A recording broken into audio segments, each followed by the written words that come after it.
Right. In the last class, we have discussed some method of procurement. So, in the first slide, you can find that there are up to 12, yeah, up to 14 challenges, 14 methods of procurement. And we have already discussed international competitive bidding, national competitive bidding, limited or restricted international competitive bidding, and limited restricted national competitive bidding, shopping or national shopping, direct contracting, repeat orders, force account, emergency procurement. So up to emergency procurement we have discussed.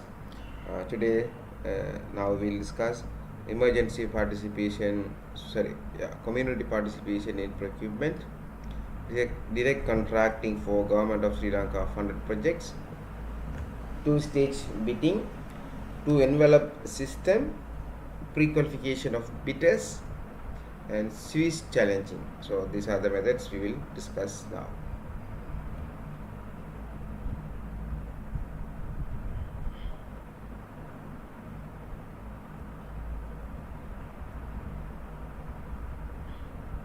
Right, community participation in procurement.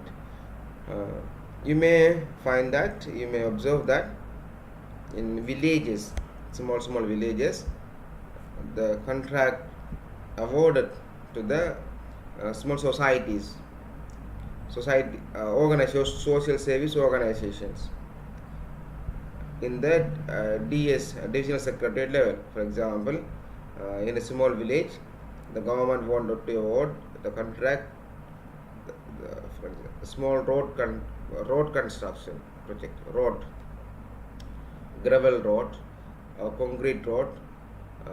When the government decided to develop a road or repair the road, this project is given to societies. There are a number of societies in a particular village, and the people in that area, in that particular areas, will be members of that community society, community society. Right. So what the purpose is, rather than calling bid at national level, they prefer to provide bids to the local community. So due to that, the local community can obtain employment opportunities, and small contractors in that villages, in the societies, can function as a contractor or tender or bidder, and the economic welfare will be upgraded in a particular community. So in the interest of project sustainability, or to achieve certain specific social objectives, such as creating employment opportunities in an identified geographical area, it is desirable to call for the participation of local community-based organization. So, when the local community organizations undertake road development project or other development projects, the users, for example, village A, in the village A, a small development project exists. The development project will be given to one of the community-based organization in village A. So therefore, the users and the contractors both are in a small particular area, village. So in case of contract corruption, so they know who are the contractors, who has done this corruption, they know. So it's expected that they will do the work properly. So that is called community participation in procurement. When you if you have some sort of local community organization, you can make a request to the divisional secretariat that if there are any small projects in the area, in the village, and you request in that situation, you can get you can require the projects, the development projects, the tender, right? So you can request to the divisional secretariat to grant that kind of projects. And second one is direct contracting for Government of Sri Lanka-funded projects, direct contracting. So throughout the period, so if government sector organizations exist for a long period, during that period, many contractors deal with public sector organization. For example, DS office or a bank, a Samurdhi bank.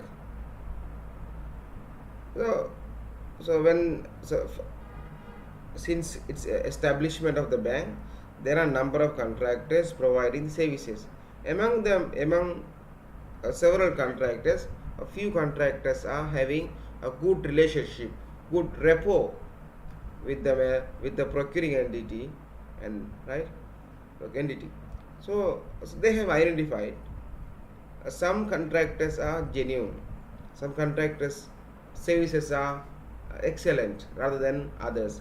So in that cases, the procuring entity can grant the development projects, the tenders or procurements to certain contractors because of their quality relationship, rapport, good rapport. Subject to the above guidelines, subject to the guidelines, and on the recommendation of the committee means procurement committee, comprising 2 members nominated by head of the department and the divisional secretary of the location, divisional secretary of the location. The procuring entity may entrust works to approved societies subject to conditions specified in the procurement manual. So it is just related to community-based development projects, right? It's related to community participation in procurement. So there are a lot of societies, number of societies. Among the societies, very few societies performs well. So in that instances, they can call quotation from a certain number of the specified community societies. So that society should be approved. Approved societies mean registered society. The procurement may entrust works to approved societies subject to the conditions specified in the procurement manual. So when you look at the procurement manual, there's a section. So it's deal with the community procurement procedures, community participation procurement, right?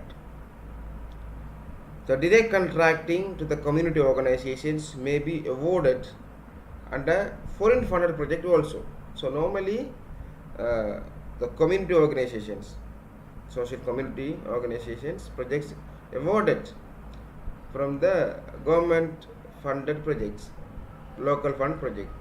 Some instances foreign funded projects like UN, World Bank, IMF, European Union also fund that kind of development project in villages, in small villages. So in that community organization also can be granted to foreign funded project also. So direct contracting to community organizations may be awarded under foreign project also, provided the procedure for the same are stipulated in such procurement stipulated in such foreign funding agency agreement. So what does it mean? So for local funded project, government funded project, we have to the procuring entity have to follow national procurement guidelines. In case of foreign funded project,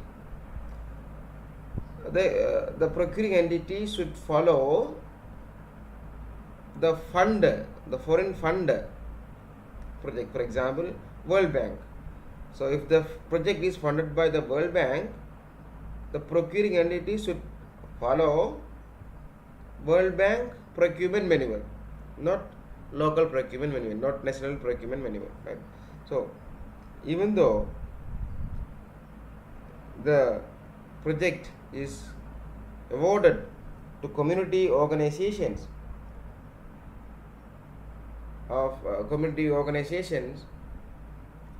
they have to follow the foreign funding agencies agreement in case of foreign funded projects. Award of district or divisional level construction contracts. It's a construction. So it's construction of building, construction of small offices, construction of road, construction of bridges, like that.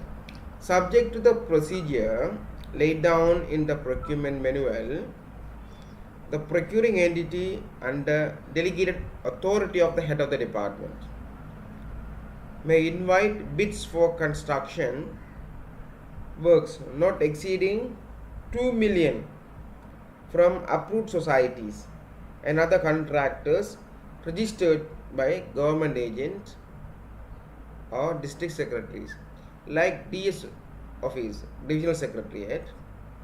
As I mentioned earlier, there are some community societies. They can register in the DS office as a contractor, as a community service organization and contractor. When project comes, the divisional secretariat will award the contract to the selected community organization, community-based organizations. So that is village level. Now we are talking about district level. District level. At district level also, some community-based organizations can register as a contractor, as a bidders. It is not only limited to community organizations and contractors.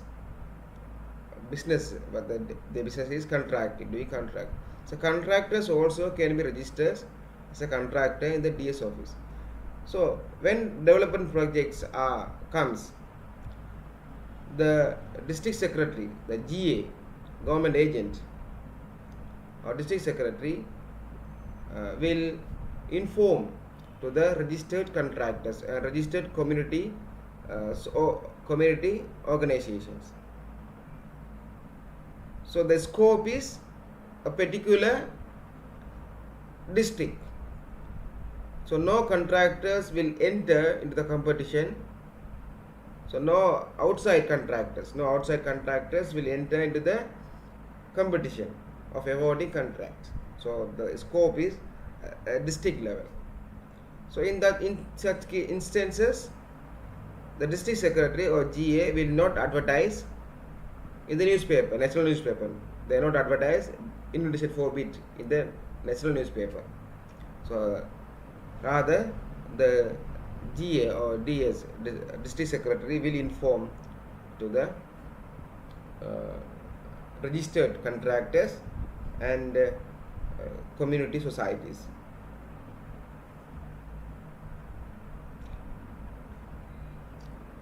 Then two-stage bidding, stage 1 and stage 2.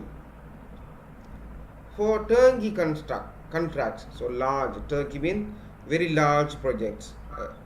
For turnkey contract or contract for large complex plant, equipment or information technology systems or works of a special nature, all of which require innovative approaches, or where the problem of technically unequal bids are likely to be encountered. A two-stage bidding procedure is recommended. What does it mean? For some contracts, so innovation is required. So it's very a large amount. For example, they are going to construct a new power plant, new dam.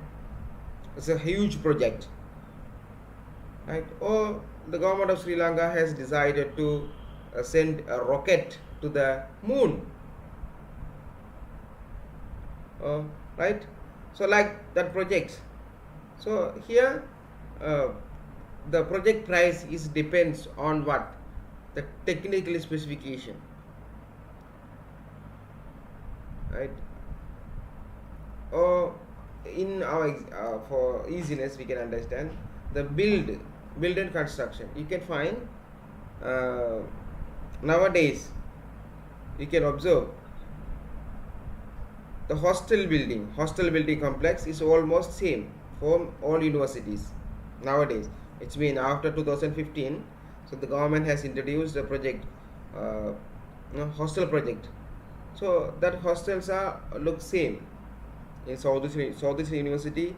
The hostel building is same as other universities. It's similar, and in the school they have constructed it's a faculty of technology in schools, the Mahindodaya project, I think so. So the government has decided to construct computer laboratories, faculty of technology, in the building they call it. So it's a standard one. So the government, the procuring entity knows this is a standard, this is the building. So government already designed. This is the design of the hostel, or this is the design of the faculty of technology building in the school. So then based on that design, the government call for bid. So these instances there is no changes in technical specifications. All the bids are almost same, but the price may differ. So that is for that kind of contracts. They don't want two-stage building. No need two-stage building.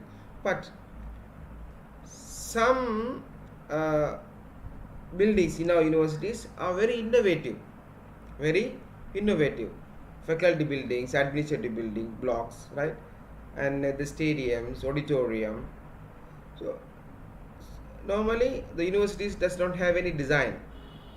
What they call for is, so what they do is, the universities and other procuring entities call for quotation, call for tenders.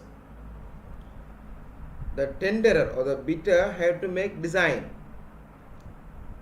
architectural design, right? And the university will evaluate first the designs, the proposals. So some contractors are design is very much beautiful, very attractive, very innovative. Some bidders are a normal, classical or traditional way of design, right? Here for turnkey contracts or contract for large complex plant, equipment or information technology systems or works of special nature. This is very important. Special nature, all of which require innovative approaches. So innovative design, innovative faculty building, or innovative auditorium, innovative playground, stadium, where the problem of technically unequal bids, the price may differ, significantly differ design to design. The problem of technically unequal bids are likely to be encountered. A two-stage bidding procedure is recommended. So I will explain what is two-stage. In the first stage, they propose the bidders proposes the design. So there are two envelopes. There are two stages. In the first stage, the bidders submit their proposal, their design, the idea. In the first stage, they are not mentioned about the prices. In the first stage, the procuring entity will evaluate the design, will evaluate the proposals. So there are 100 proposals.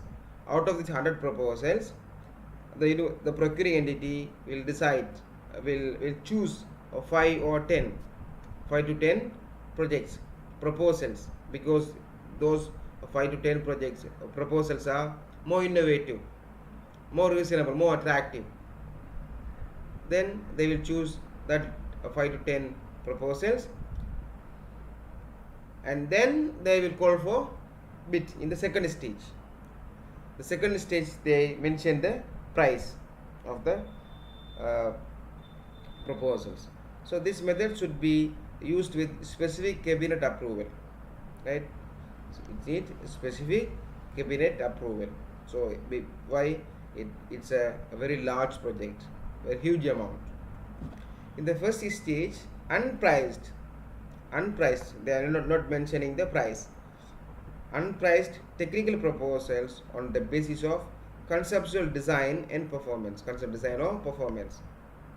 specifications shall be invited, subject to clarification on technical and commercial issues and adjustments.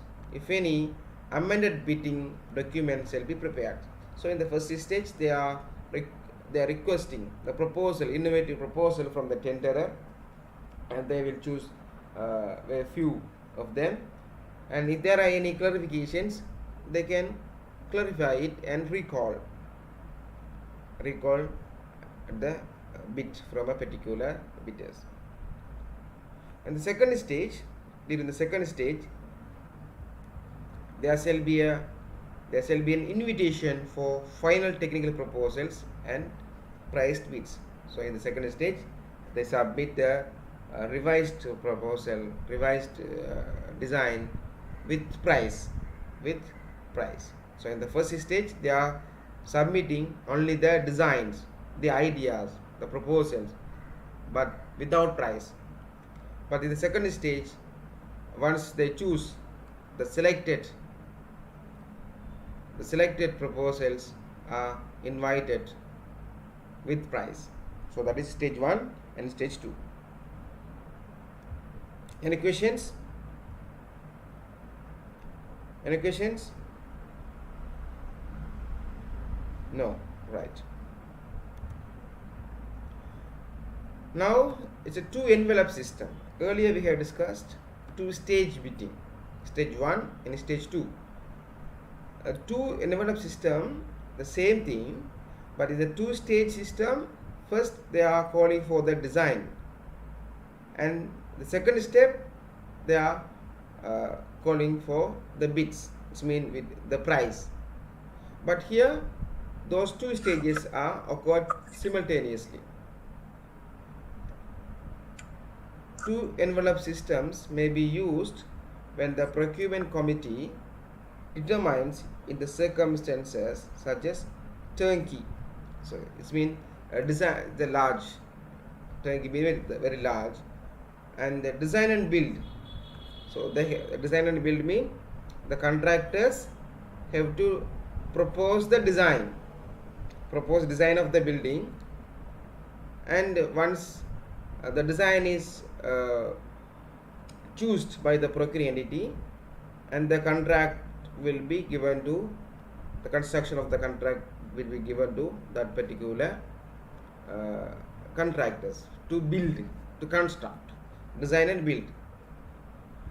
Or supply and installation. Supply, they have to provide the item, supply, and they have to install. Number 2, where alternative type of technical proposals are possible. There are different types of proposals, designs may be possible, right? In 2 envelope system, bidders are required to submit their technical and financial proposals simultaneously, but in two separate envelopes. The first envelope, they will submit the technical proposals, the design. The second envelope, it consists of financial information, the price. Technical proposals are to be opened first and reviewed to determine the response to the specifications, and the financial proposal shall be opened in public. So first stage, in the first instances, they will open the design, and they are not consider about the price, and they will choose the good proposals and then open the financial proposals, respective financial proposal of the bidder. So pre-qualification of bidders. Pre-qualification is generally required in circumstances where the high cost of preparing detailed bids by potential bidders could discourage competition, right? Such as procurement involving large or complex work contracts, for example, turnkey or design and build or management contracts,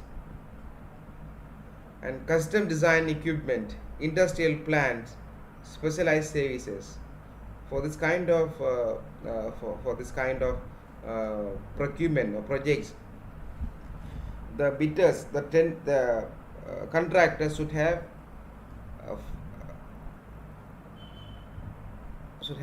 a large financial capacity and technical capacity. So without a large sufficient capital of the contractors, they can't perform the duty. Even though they win the tender, the bid, they can't perform well. So therefore, before award the large contracts, the contractors, first they study the background of the bidder, the financial capacity, technical capacity of the bidder. So this method ensures that invitation to bid are extended only to those who have adequate capabilities and resources. So to build that contract, to build a particular building or work, the contractor should have a big amount of financial capital, and they have specialized tools. For example, Sri Lanka has decided to send a rocket to the moon. So it's very highly technical matter. Right?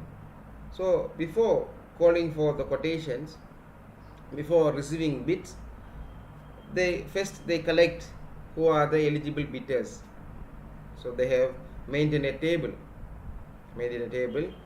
where you can find the name of potential bidder and the financial capacity.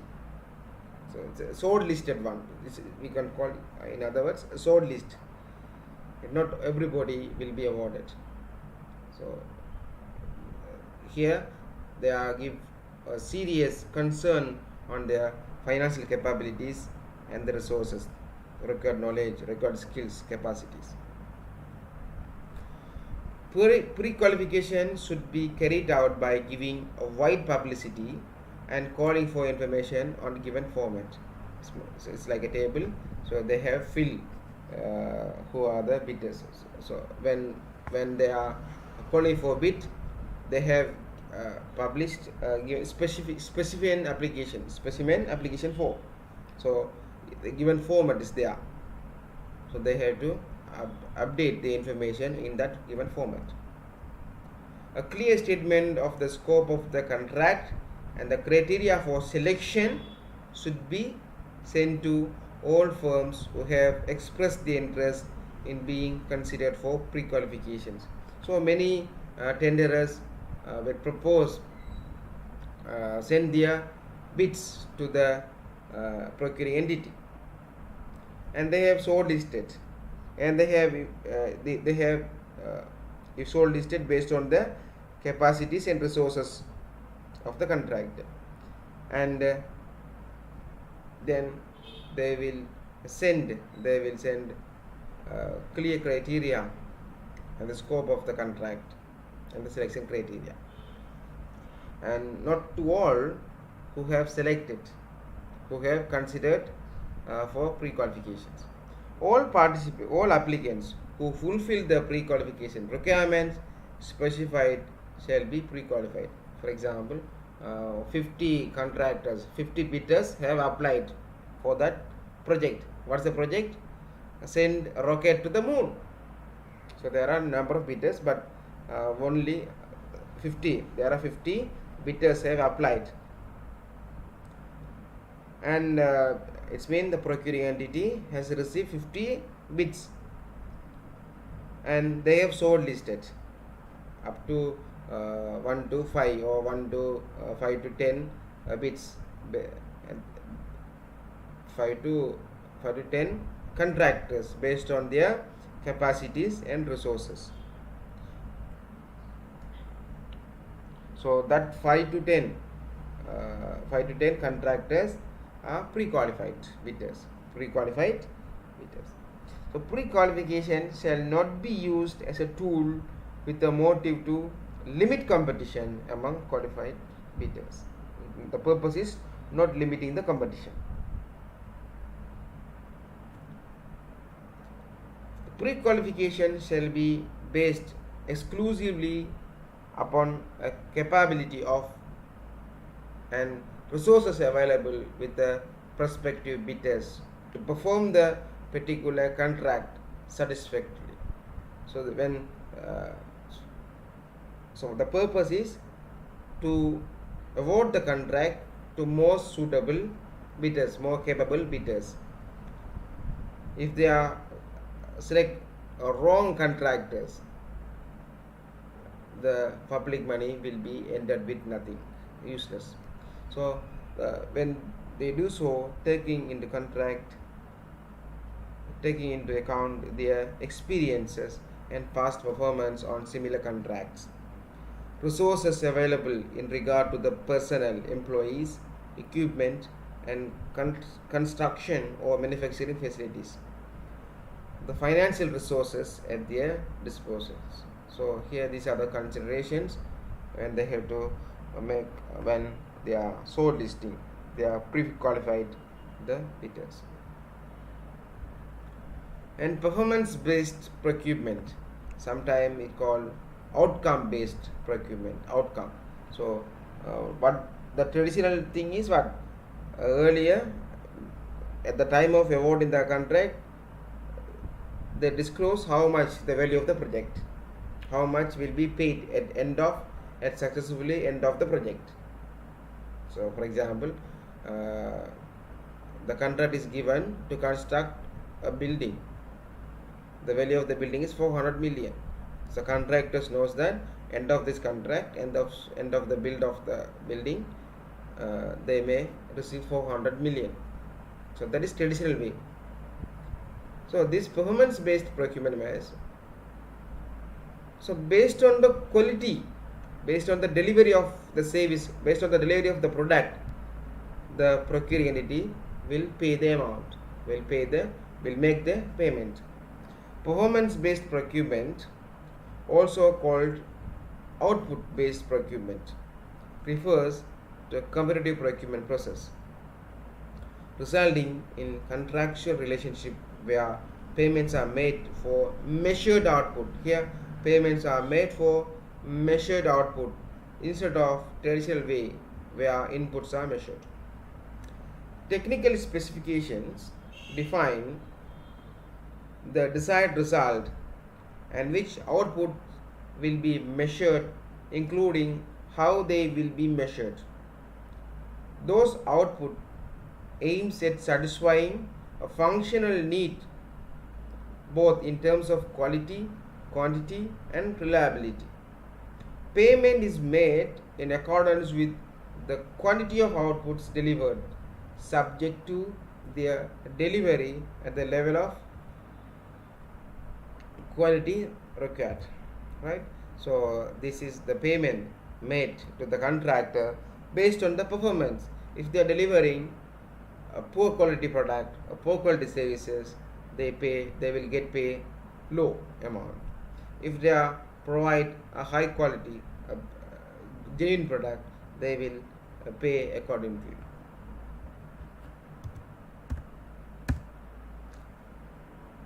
The next method is procurement from United Nations agencies, UN. So under the United Nations, there are a number of agencies like UNICEF, UNHCR, UNESCO. There are many agencies under the United Nations. According to the procurement guideline of the World Bank, right? World Bank, there may be situation in which procurement directly from specified agencies to the United Nations. Some for some project, World Bank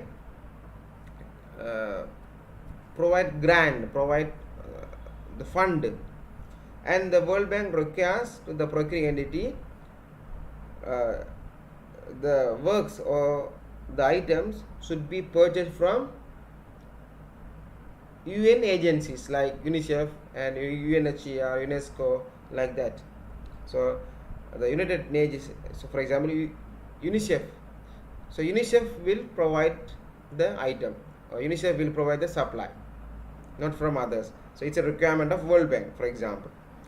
According to the procurement guideline of the World Bank, there may be situations in which procurement directly from specified agencies, specialized agencies of United Nations, acting as supplier,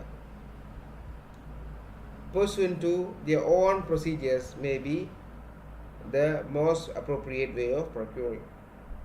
Small quantities. So what are the situations? Small quantities of off-the-shelf goods. It's readily available. It's readily available in the market. So you can visit the shop and you can find the items in the tracks, in the shelf. Right? The small quantities of off-the-shelf goods, primarily in the field of education and health. And second, specialized products where the number of supplier is limited, such as for vaccines or drugs. In the recent past for COVID-19, so there are limited number of vaccines like Pfizer, Sinopharm, AstraZeneca, like that. So there are very limited number of suppliers. Procurement agents. What do you mean by procurement agents? In some instances, the foreign institutions award grant to the to the particular procuring entity, but the procuring entity does not have enough knowledge or specialization in procurement processes. In that instances, the funding agency requests the procuring entity to employ an agent on behalf of procuring entity. The agent will perform the procurement process. According to the procurement guideline of the World Bank, so normally the World Bank requests this one. World Bank, where borrowers, the procuring entity, borrowers lack the necessary organization, resources and experience. Borrowers may wish or sometimes be required by the bank. The World Bank may require to employ an agent, to employ as their agent a firm specializing in handling procurement. So when IMF give loan to Sri Lanka to certain projects, the IMF require Sri Lanka to appoint a specialized agent to undertake that project on behalf of the government of Sri Lanka. So the agent is a firm which specialize in a particular field of procurement. The agent shall follow all procurement procedures provided for the loan agreement. Now, World Bank normally give loan. The loan agreement, as further elaborated in the procurement plan approved by the World Bank on behalf of the borrower. So borrower may be the government agent or government institution or other public sector organizations. So normally the World Bank is fund the project to the procuring entity, it's mean government organization. So in between the World Bank and the borrower mean particular government sector organizations. So in between them, so government agent will be there, procurement agent will be there. The procurement agent will do the procurement on behalf of procuring entity based on the requirement of the World Bank. Swiss challenges. Swiss challenge mean in these instances government not call any tenders, never call any tenders, but you are interested party. So for example, to establish a metro in the city of Colombo, or you are proposing an innovative idea to generate power during the power crisis. You are proposing a new generator, new way of making power to the country, but government not advertise anything. Government not yet call for any tender for that, but you are the contractor. You have some idea about that innovative idea. Then you inform to the CEB or the Ministry of Energy, Power and Energy, stating that we have a proposal, we are interested in developing a power plant with innovative idea to solve this kind of power crisis. Or for example, a particular group of scientists propose an atomic power energy system, atomic power plant, but government not call for any tenders. So the group of scientists propose this idea to the ministry, and the ministry based on the proposal, ministry will call for tenders, and many other scientists also scientists mean tenderers will apply to take the tender. But the thing is the technical specifications well known by the initiated group of scientists, tenderer. So when they are putting prices in specifications, the first initiator of the project will get the advantage, because they know the full detail of the project, so they can win the bid easily. So Department of Public Finance, in consultation with the National Procurement Commission of Sri Lanka, has decided that when dealing with unsolicited proposals, not yet disclosed, not yet advertised, unsolicited proposals presented by private proponents. So private, you are the contractor, you can propose a project to the government. So here the proposals presented by the private proponent on their own initiative without tenders being called by the government, it's called unsolicited proposals. Such unsolicited proposals should be dealt in accordance with Swiss challenge. So it's a secret one, right? The full detail of the project is known only to the initiator. Swiss challenge procurement method, which requires the government agency to publish a request for proposals, sometimes called bids, expression of interest, right? Sometimes they call expression of interest. Requires the government agency to publish request for proposals. Sometimes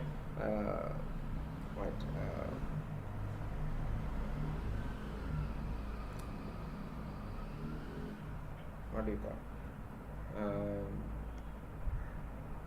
proposals. He requests for proposal and invite counter proposals from interested parties on development project or services. Right? So, contractor A, right? A contractor A is have some idea to solve current power crisis, and they inform to the ministry, and the ministry will read all the things, and they satisfied about that, and they advertise the same proposal in the public newspaper, calling for interest, expression of interest, yeah, and many other contractors will apply for that, and it's undergo the competitive bidding. Normally in this kind of competitive bidding, the initiator may win the contract. So that is a Swiss challenge. So that is end of the syllabus, end of the chapter, and you may have quiz today, or if you wish I can set in this weekend. So what do you prefer, the quiz today or this weekend? So what do you decide? What's your opinion? It's weekend, sir. But later on you may complain that it's